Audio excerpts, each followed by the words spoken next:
Pisces ज़ोडिकल sign, बुर्ज हूत, mean राशि से ताल्लुक़ रखने वाले ख़वातीन व हज़रात, 4 मई को आपके ज़ायचा के 12वें घर में प्लूटो जो ट्रांसफॉर्मेशन का प्लैनेट है रेट्रोग्रेड होगा और अक्टूबर तक आपके ज़ायचा के 12वें घर में रेट्रोग्रेड रहेगा। तो आपकी रूह पाकीज़ा हो रही है, ताकतवर हो रही है, खौफ का, खतरात का खात्मा हो रहा है। आपके देरीना दुश्मन अब तबाह बर्बाद होने वाले हैं। ये हेडलाइन लिख लें, ये अक्टूबर तक आपके लिए बहुत बड़ी एस्ट्रोलॉजिकल प्रिडिक्शन है।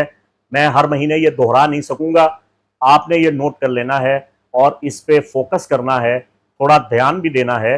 और इसके लिए अगर आपको कुछ पढ़ना भी पड़ जाए, कुछ करना भी पड़ जाए, तो करना ज़रूर है कि प्लूटो रेट्रोग्रेड के सबब आपके देरीना दुश्मन आस्तीन के सांप, मुनाफिकीन और आपके खिलाफ मकर करने वाले, साजिश करने वाले आपके दुश्मन तबाह बर्बाद होने वाले हैं, नेस्तो नाबूद होने वाले हैं।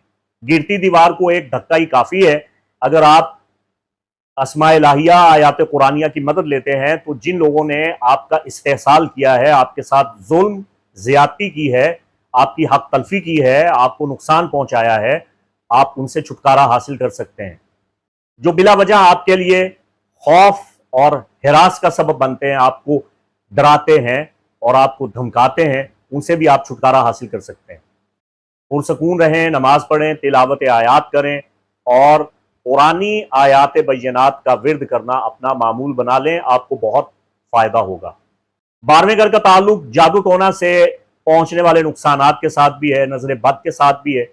माजी में आपके खिलाफ अगर ऐसी कार्रवाइयां की गई हैं तो उनका इलाज करने के लिए ये मई से लेके अक्टूबर तक वक्त आपके लिए बड़ा साजगार है।